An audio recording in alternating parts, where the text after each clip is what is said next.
ജമ്മു കാശ്മീരിൽ വീണ്ടും പാകിസ്ഥാന്റെ ഡ്രോൺ ആക്രമണം ഉണ്ടായിരിക്കുന്നു. ജമ്മു നഗരപ്രദേശങ്ങളിലാണ് ഡ്രോൺ ആക്രമണം ഉണ്ടായത്. നിലവിൽ 11 ഡ്രോണുകൾ തകർത്തതായി റിപ്പോർട്ടുകളുണ്ട്. രജൌരിയിലും പഠാൻകോട്ടിലും പാക് ഡ്രോൺ ആക്രമണം ഉണ്ടായി. ദില്ലിയിൽ നിർണായക യോഗങ്ങൾ നടക്കുകയാണ്. അജിത് ഡോവൽ പ്രധാനമന്ത്രിയെ കണ്ടു, സ്ഥിതിഗതികൾ വിലയിരുത്തി. സൈനിക മേധാവിമാരുമായി പ്രധാനമന്ത്രിയുടെ കൂടിക്കാഴ്ച തുടരുന്നു. ഇതിനിടെ പാകിസ്ഥാന് ധനസഹായം നൽകുന്ന IMF വോട്ടെടുപ്പിൽ നിന്ന് ഇന്ത്യ വിട്ടുനിൽക്കുകയും ചെയ്തിട്ടുണ്ട്. അബ്ദുൾ റഷീദ് സമഗ്ര വിവരങ്ങൾ നൽകാനായി ചേരുകയാണ്. അബ്ദുൾ റഷീദ്, ഏറ്റവും പ്രധാനം പാകിസ്ഥാന്റെ പ്രകോപനം വീണ്ടും ഇന്ത്യക്കെതിരെ തുടരുന്നു എന്നുള്ളതാണ്. ഏകദേശം ഇന്നലത്തേതിന് സമാനമായ രീതിയിൽ അതേ സമയത്ത് വിവിധ മേഖലകൾ കേന്ദ്രീകരിച്ച് പാകിസ്ഥാന്റെ ആക്രമണം. പക്ഷേ ഇന്ത്യൻ സൈന്യം എല്ലാത്തിനെയും നിർവീര്യമാക്കുന്ന നിലയും ഉണ്ടാകുന്നു. ഏറ്റവും ഒടുവിൽ വരുന്ന വിവരങ്ങൾ എങ്ങനെയാണ്? അസിത, തീർച്ചയായും പാകിസ്ഥാന്റെ ഭാഗത്തു നിന്നും രണ്ടാം ദിവസവും ശക്തമായിട്ടുള്ള ഡ്രോൺ ആക്രമണങ്ങൾ ഉണ്ടാകുന്നു. പ്രത്യേകിച്ചും ജമ്മു കാശ്മീരിന്റെ സൈനിക കേന്ദ്രങ്ങളെ ലക്ഷ്യം വെച്ചും അതോടൊപ്പം അതിർത്തി മേഖലകളിലുള്ള സൈനിക കേന്ദ്രങ്ങളെ ലക്ഷ്യം വെച്ചുകൊണ്ടാണ് ഇത്തരത്തിൽ ഉള്ള ഡ്രോൺ ആക്രമണങ്ങൾ ഉണ്ടാകുന്നത്. ജമ്മു കാശ്മീരിന്റെ 10ഓളം മേഖലകളിൽ ഡ്രോൺ ആക്രമണങ്ങൾ ഉണ്ടായിരിക്കുന്നു. അതോടൊപ്പം പഞ്ചാബിലെ 7 ഇടങ്ങളിൽ ഡ്രോൺ ആക്രമണം ഉണ്ടായിരിക്കുന്നു. ഇത്തരത്തിൽ കൃത്യമായിട്ട് ജമ്മു കാശ്മീരിനെയും അതോടൊപ്പം പാകിസ്ഥാനുമായി അതിർത്തി പങ്കിടുന്ന എല്ലാ സംസ്ഥാനങ്ങളിലേക്കും രണ്ടാം ദിവസം ഡ്രോൺ ആക്രമണം ഉണ്ടായിരിക്കുകയാണ്. എന്നാൽ ശക്തമായിട്ടുള്ള തിരിച്ചടി നൽകാൻ ഇന്ത്യക്ക് ആവുകയും ചെയ്തിട്ടുണ്ട്. ഇപ്പോൾ ഏറ്റവും പ്രധാനമായി വരുന്നത് ഈ ഡ്രോൺ ആക്രമണങ്ങളിൽ നിരവധി പേർക്ക് പരിക്കേറ്റിട്ടുണ്ട് എന്നുള്ള കാര്യമാണ്. പ്രത്യേകിച്ചും ഈ അതായത് ജനവാസ കേന്ദ്രങ്ങളിലേക്കാണ് വിവിധ മേഖലകളിൽ ജമ്മു കാശ്മീരിൽ അടക്കമുള്ള വിവിധ മേഖലകളിൽ ഇപ്പോൾ ഡ്രോൺ ആക്രമണം ഉണ്ടായിരിക്കുന്നത്. ഈ ഡ്രോൺ ആക്രമണത്തിൽ 4ഓളം പേർക്ക് പരിക്കേറ്റിട്ടുണ്ട് എന്നുള്ള കാര്യവും ഇപ്പോൾ റിപ്പോർട്ടുകളായി നമുക്ക് ലഭ്യമാകുന്നുണ്ട്. ഇത്തരത്തിൽ ശക്തമായിട്ടുള്ള തിരിച്ചടി ഇന്ത്യ നൽകുന്നുണ്ടെങ്കിൽ പോലും ചില മേഖലകളിൽ ഒരു അപകടങ്ങൾ റിപ്പോർട്ട് ചെയ്യുന്ന വാർത്തകൾ നമുക്ക് ലഭ്യമാകുന്നുണ്ട്. നിരവധി മേഖലകൾ, അതായത് ഫിറോസാപൂരിലടക്കം നിരവധി മേഖലകൾ ജനവാസ കേന്ദ്രങ്ങളിലേക്ക് ഇപ്പോൾ ഡ്രോൺ വിക്ഷേപണം ഉണ്ടായിരിക്കുകയാണ്. ഇതിൽ നിരവധി പേർക്ക് പരിക്കേറ്റിട്ടുണ്ടെന്ന് ദേശീയ മാധ്യമങ്ങളൊക്കെ തന്നെയും റിപ്പോർട്ട് ചെയ്യുന്നുണ്ട്. ഇത്തരത്തിൽ പാകിസ്ഥാൻ വീണ്ടും രണ്ടാം ദിവസവും തുടർച്ചയായി ഡ്രോൺ ആക്രമണങ്ങൾ നടത്തിക്കൊണ്ടിരിക്കുകയാണ്. എന്നാൽ കൃത്യമായിട്ടുള്ള ഇടപെടൽ സൈന്യത്തിന്റെ ഭാഗത്തു നിന്നും ഉണ്ടാവുകയും ചെയ്തിട്ടുണ്ട്. അതായത് ജമ്മു കാശ്മീരിന്റെ ജനവാസ കേന്ദ്രങ്ങളിലേക്ക് ഡ്രോണുകൾ എത്തുന്നതുമായി ബന്ധപ്പെട്ട നിർണായകമായിട്ടുള്ള സൈറണുകൾ മുഴക്കിയിരുന്നു. അത്തരത്തിൽ കൃത്യമായിട്ടുള്ള ജാഗ്രതാ നിർദ്ദേശങ്ങൾ നൽകുകയും ചെയ്തിരുന്നു. ഇതിന്റെ പശ്ചാത്തലത്തിൽ ജമ്മു കാശ്മീരിന്റെ 10ഓളം മേഖലകളിലേക്ക് വന്നിട്ടുള്ള ഡ്രോണുകൾ നിർവീര്യമാക്കാൻ ഇന്ത്യൻ സേനയ്ക്ക് ആയിട്ടുണ്ട്. അതോടൊപ്പം വിവിധ അതിർത്തി മേഖലകളിൽ കുപ്വാര, പൂഞ്ച്, അഖ്നൂർ തുടങ്ങിയിട്ടുള്ള മേഖലകളിൽ ഇപ്പോൾ വെടിവെപ്പും നടന്നുകൊണ്ടിരിക്കുകയാണ്. ഇരു സേനാ വിഭാഗങ്ങളും അതിർത്തി മേഖലകളിൽ വെടിവെപ്പ് നടന്നുകൊണ്ടിരിക്കുന്നു എന്നുള്ളതാണ്. അബ്ദുൾ റഷീദ്, ഇന്നലെ ഇപ്പോൾ പ്രധാനമായും വ്യോമ കേന്ദ്രങ്ങളെയും സൈനിക താവളങ്ങളെയും ഒക്കെ ലക്ഷ്യമിട്ടായിരുന്നു പാകിസ്ഥാന്റെ ആക്രമണമെങ്കിൽ ഇന്നത് ജനവാസ മേഖലകളെ ലക്ഷ്യമിട്ട് നീങ്ങി എന്നുള്ളതാണോ മനസ്സിലാകുന്നത്? അസിത, തീർച്ചയായും അങ്ങനെ തന്നെയാണ്. കഴിഞ്ഞ ദിവസം ഈ സൈനിക കേന്ദ്രങ്ങളെ കേന്ദ്രീകരിച്ചുകൊണ്ട് അല്ലെങ്കിൽ ലക്ഷ്യം വെച്ചുകൊണ്ടുള്ള ഡ്രോൺ ആക്രമണമാണ് പ്രധാനമായും പാകിസ്ഥാന്റെ ഭാഗത്തു നിന്നും ഉണ്ടായിട്ടുള്ളത്. ഇന്ന് നിരവധി ജനവാസ കേന്ദ്രങ്ങളെ ലക്ഷ്യം വെച്ചിട്ടുകൊണ്ടാണ് ആക്രമണങ്ങളും ഉണ്ടായിരിക്കുന്നത് എന്നത് നമുക്ക് വിലയിരുത്താവുന്നതാണ്. അതായത് ജമ്മു കാശ്മീരിൻ്റെയും പഞ്ചാബിലെയും നിരവധി മേഖലകളിൽ ഇപ്പോൾ ഈ ജനവാസ കേന്ദ്രങ്ങളിലേക്ക് ഡ്രോൺ ആക്രമണം ഉണ്ടായിരിക്കുകയാണ്. എന്നാൽ നിർവീര്യമാക്കിയിട്ടുണ്ടെങ്കിൽ പോലും ചില പ്രദേശങ്ങളിൽ പരിക്ക് പറ്റിയിട്ടുണ്ട് എന്നുള്ള കാര്യവും ഇപ്പോൾ ദേശീയ മാധ്യമങ്ങൾ റിപ്പോർട്ട് ചെയ്യുന്നുണ്ട്. കഴിഞ്ഞ ദിവസങ്ങൾ ഇതുമായി ബന്ധപ്പെട്ട ഏതെങ്കിലും അപകടമോ ഉണ്ടായിരുന്നില്ല എന്നുള്ളത്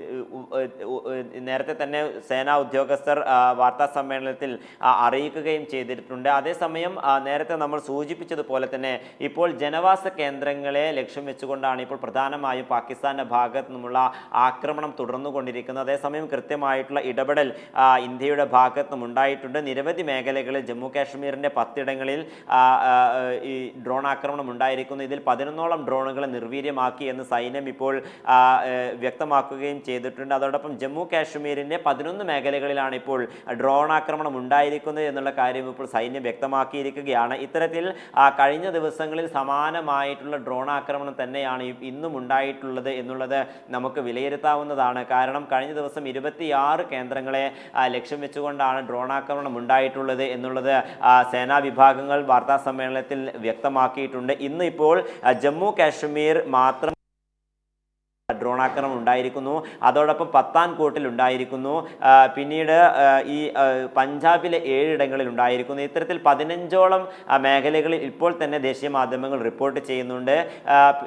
മാത്രമല്ല നിരവധി മേഖലകളിലേക്ക് ഇപ്പോഴും ഡ്രോൺ ആക്രമണങ്ങൾ നടത്തുന്നു എന്നുള്ള സൂചനകളും ഇപ്പോൾ റഡാർ സംവിധാനങ്ങളിൽ നിന്ന് ലഭ്യമാകുന്നുണ്ട് എന്നുള്ളതാണ് സേനാ വിഭാഗങ്ങളും വ്യക്തമാക്കുന്നത്. പ്രധാനമായും ജമ്മു കാശ്മീരിലെ സൈനിക കേന്ദ്രങ്ങളെ ലക്ഷ്യം വെച്ചും അതോടൊപ്പം മറ്റു സംസ്ഥാനങ്ങളിലെ പൊതു മേഖലകളിലേക്ക്, അതായത് ഈ നിരവധി ആളുകൾ തിങ്ങിപ്പാർക്കുന്ന മേഖലകളിലേക്ക് ലക്ഷ്യം വെച്ചുകൊണ്ട് തന്നെയാണ് ഇപ്പോൾ ഡ്രോൺ ആക്രമണം നടത്തിയിട്ടുള്ളത്.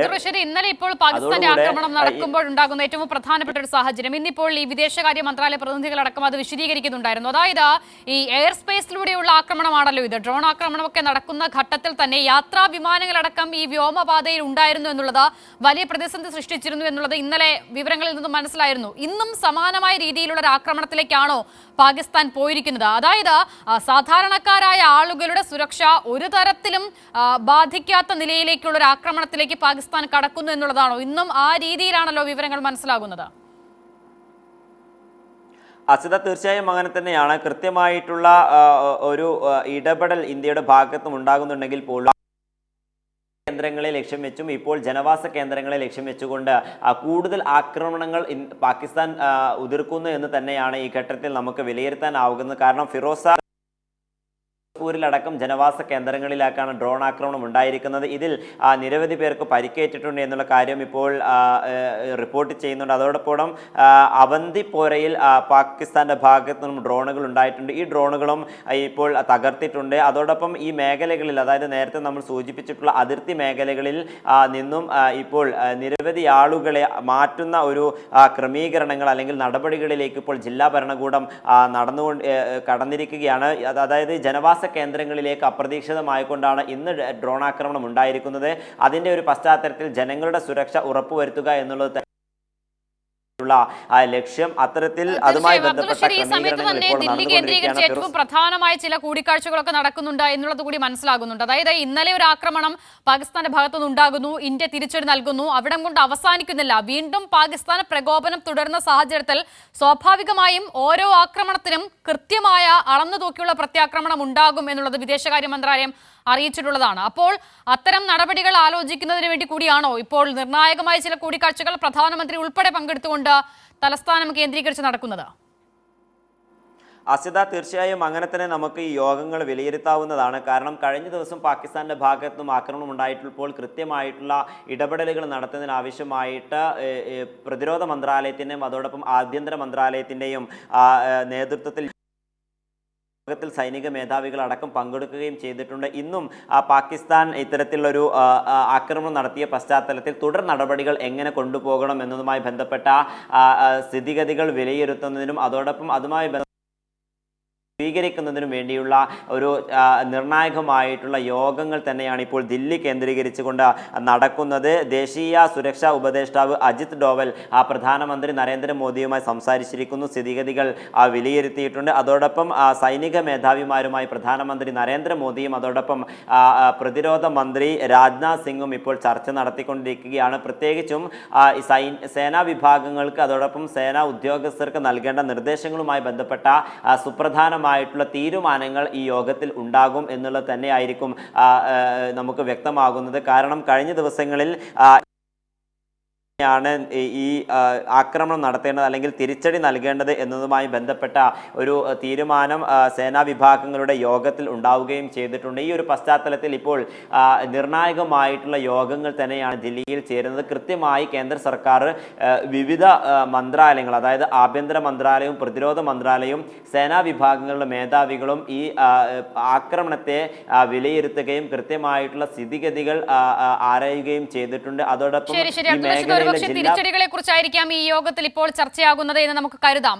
ഏറ്റവും പ്രധാനം ഇന്നിപ്പോൾ ആക്രമണം ഉണ്ടായ മേഖലകളുണ്ടല്ലോ. ഇന്നലെ അത് പ്രത്യേകിച്ചും ജമ്മു മേഖല കേന്ദ്രീകരിച്ചായിരുന്നെങ്കിൽ ഇന്ന് വിവിധ ഇടങ്ങളിലേക്ക്, പഞ്ചാബിന്റെ ഉൾപ്പെടെ അതിർത്തി പ്രദേശങ്ങളിലേക്ക് ആക്രമണം, ഡ്രോൺ ആക്രമണം വ്യാപിപ്പിക്കുകയാണ്. അല്പം മുമ്പ്, മണിക്കൂറുകൾക്ക് മുൻപ് അബ്ദുൾ റഷീദ് വിവരങ്ങൾ നൽകുമ്പോൾ പത്താൻകോട്ടിലടക്കം കനത്ത സുരക്ഷാ ക്രമീകരണങ്ങൾ ഏർപ്പെടുത്തിയിട്ടുണ്ട് എന്നുള്ള വിവരങ്ങൾ വന്നിരുന്നു. അതായത് കൂടുതൽ മേഖലകളിലേക്കുള്ള ഈ ആക്രമണം സൈന്യം മുൻകൂട്ടി കണ്ടിരുന്നു. ഈ മേഖലകളിലേക്ക് ഭീകരവാദികളുടെ ശ്രദ്ധ എത്തുന്നു എന്ന തരത്തിൽ. അപ്പോൾ അത്തരം ക്രമീകരണങ്ങൾ ഒരുക്കാൻ അവിടെ ആയിട്ടുണ്ട് എന്നുള്ളത് സൈന്യത്തെ സംബന്ധിച്ചിടത്തോളം വലിയ വിജയമായി ഈ ഘട്ടത്തിൽ കാണാമല്ലേ?